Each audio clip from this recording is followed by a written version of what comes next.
Welcome to IS6FX tutorial video. In this video, we will guide you through the IS6FX My Account Area on your macOS. To proceed, log into your IS6FX account.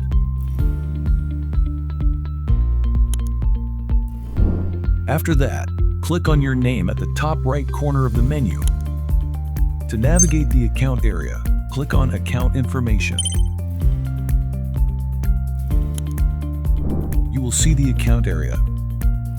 First, let's look at your registered information. Here, you will find all your basic details: email address, password, contact details, and residence information. It's essential to keep this information up to date to ensure smooth communication and transactions.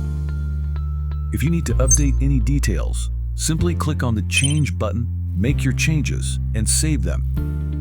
Next, we move on to the Documents to be Submitted section. Here, you need to upload your identification documents to verify your account. After that, let's see the bank accounts. This is where you can link your bank account to your IS6FX account for seamless deposits and withdrawals. Moving on to Credit Card Info. This section allows you to securely store your credit card details for quick and easy deposits. Adding your credit card information is straightforward.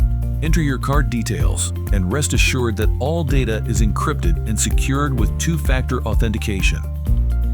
Finally, let's look at wallet address registration. If you prefer using cryptocurrencies, this is where you can register your wallet address. You can add your wallet address by manually entering the name and address. Ensure the address is correct to avoid any issues with your crypto transactions. Regularly updating your information and ensuring your documents are up to date will help you manage your account efficiently. Congratulations! You have learned about your IS6FX account area on your macOS. Thank you for choosing IS6FX. Happy trading!